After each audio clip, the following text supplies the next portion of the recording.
Well, hello, Canadian Campaholic here with what was going to be a repair video. Nice, simple repair, show you the steps, get it done. Instead of that, because of my own stubbornness and stupidity, it ended up being an injury video. So let me take you outside and show you what happened. So this is the scene of the whoops. I've never been injured working on my camper before. Today was the first day. Trying to replace the pressure relief valve on this Suburban hot water heater. And here's the old one. Basically what was happening was when the hot water tank was getting up to pressure, we were getting a lot of dripping coming out of the pressure relief valve.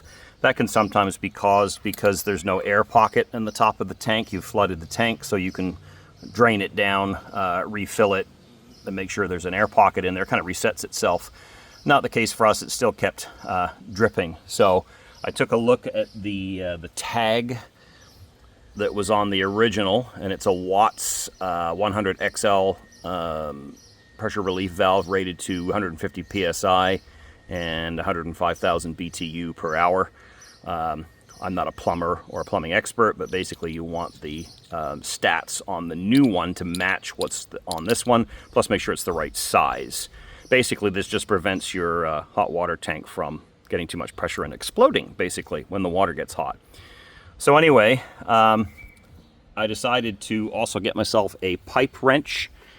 Got this one from Rona. It's an absolute piece of garbage. Do not buy pipe wrenches like this one at Rona. I guess you get what you pay for, but it's terrible. Little retaining clip in there keeps coming out. It's horrible to adjust. Probably some slight user issues, but either way, spend a little more money, get a decent one. Probably could use a large crescent wrench as well. I also took these flues off. These are the flues that go around the combustion chamber here, and this is steel and it's very sharp, so I took those off to prevent myself from cutting myself. I knew I was in for a problem because there's very little room in here to work. You can buy a tool on Amazon that's like a socket that goes on your wrench, and then it goes over the pressure relief valve and you can remove it. But a lot of folks that have these Suburban hot water heaters, I don't know if you can see right there, with this clip for the door that's riveted in, and this is all one piece. You can't just remove this screw and take it out. It prevents you getting a good purchase on the valve. It gets in the way. So I thought, oh, I'll just buy this pipe wrench, remove the flues, and I'll be good to go. So getting the old one out wasn't too difficult. It was very tight though. I was surprised how tight it was. The new one, initially I put some pink Teflon tape. White is kind of your basic Teflon tape. Pink is better rated for plumbing situations, and I think yellow is for gas. Don't quote me on that. But the threads were a little gross in there. Don't really have a good tap for cleaning those threads. So rather than using the Teflon, opted to use some pipe dope. This is just some white pipe joint compound from Odie. I used this when I repaired a piston pump for our Sandpoint well that feeds water to the shop. But I digress. Getting it back in there was really tricky because you want to make sure that the pressure relief valve, when you screw it back in, is oriented the way it was when you started. And in this case, it was aiming just like it is now, so that when you relieve the pressure, the water just hits the side of the flue and doesn't get all over the stuff for the gas supply. But it was a nightmare trying to get this stupid thing to get any purchase on here and turn it. Every time I'd start to turn it, and you can see right here on the edges where it was rubbing the paint off of the wrench, and basically what happened was it slipped and the side of my right index finger went into this sharp metal here, and I ended up cutting a slice into my finger. It's at least a couple of inches long and fairly deep. I should probably go to the ER and get stitches, but I just want to get this damn job done and get it sorted. We're camping in about 4 or 5 days, so I wanted to get this all figured out. So came back out a little later after my wife patched up my hands, managed to get a half-decent grip with the stupid pipe wrench. And then I went and grabbed my work gloves and decided when I'm going to start tightening this sucker down, I'm going to have some good work gloves on there. That would have prevented this. What a nightmare this turned out to be. You know, when it comes to RV repairs, I'm not an expert. Most of you probably aren't either. When in doubt, get an expert to do it. Take it to an RV shop. but honestly, I didn't think this would be that difficult. And to clarify, it's not difficult, it's just that on this particular water heater, access is very, very limited, and it's a bit of a tight space. So it made a job that should be simple a little more challenging, and I just got impatient and careless and sliced a massive gash in my finger, which hurts a lot right now. But basically what we're going to do to finish this is we're going to hook up the hose and fill the fresh water tank enough to be able to fill the 5-gallon hot water heater. We'll run it up to full temperature. I'm going to put the anode rod back in. I'm going to put some fresh Teflon on there, make sure it's all sealed up, and then basically hope to, heck, fingers and toes crossed, that this thing doesn't leak, because I don't know that I could give it another turn in there.